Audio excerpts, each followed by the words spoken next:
Surprise, You know the rest.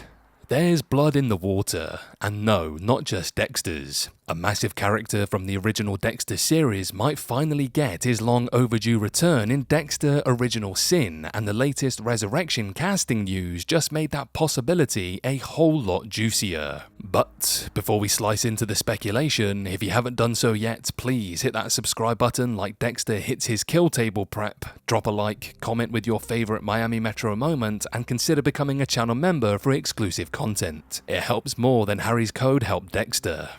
Alright, no more stalling, let's dig in. So, Dexter Original Sin has been a nostalgia-loaded trip down blood-splattered memory lane. We've seen younger versions of all the major players. Dexter, Deb, Harry Morgan, and even Angel Batista rocking that early 90s look. But even with all that throwback glory, fans immediately clocked one gaping, doke-shaped hole. That's right, our favourite permanently suspicious, perpetually angry, surprise motherfucker legend was nowhere to be found. Until now. Maybe. The big news comes courtesy of Dexter Resurrection, which is shaping up to be less of a sequel and more of a who's who of Dexter's greatest hits and hits on Dexter. With John Lithgow returning as the Trinity Killer and Jimmy Smits back as Miguel Prado, we're getting the crossover event of the decade. If your decades includes flashbacks, ghostly hallucinations, and unresolved trauma. And now, Eric King is confirmed to return as James Doakes, albeit in the form of a hallucination that haunts Dexter. Hey, we'll take it, because any excuse to bring Doakes back is a good one.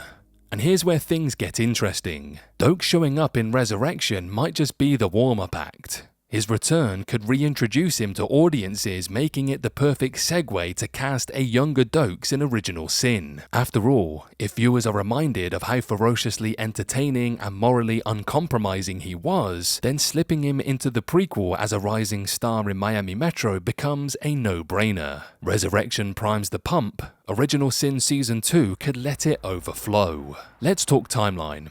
Season 1 of Original Sin is set in 1991, a time when Doakes was likely breaking bones in barking orders with the Special Forces. His absence actually makes sense there, but Season 2, that's a whole different ballgame. If the show jumps forward, as Dexter often did between seasons, then Doakes could feasibly return from his military days and start carving out a rep as Miami's most no-nonsense detective. It's not just plausible, it's practically poetic. And the story's already set the table. Captain Aaron Spencer's dramatic death at the hands of Dexter has left a gory leadership vacuum at Miami Metro. With someone like Captain Matthews potentially stepping in, there's every reason to believe he'll want to shake things up. That means new hires, and if you're trying to clean house after discovering your captain was secretly a serial killer, who better to bring in than a guy with the exact opposite energy?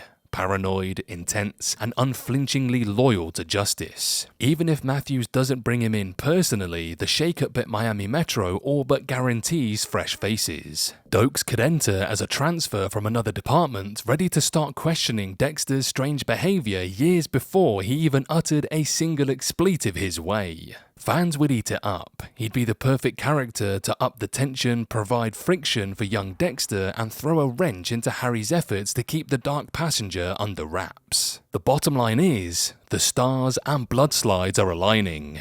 Dexter Resurrection brings Doakes back into the fold. Original Sin Season 2 has the motive, the opportunity, and the timeline to introduce a younger version of him. It's not just fan service, it's smart storytelling, and if the writers miss this chance, well, in the words of Doakes himself, Stop grinning like a fucking psycho and get back to work.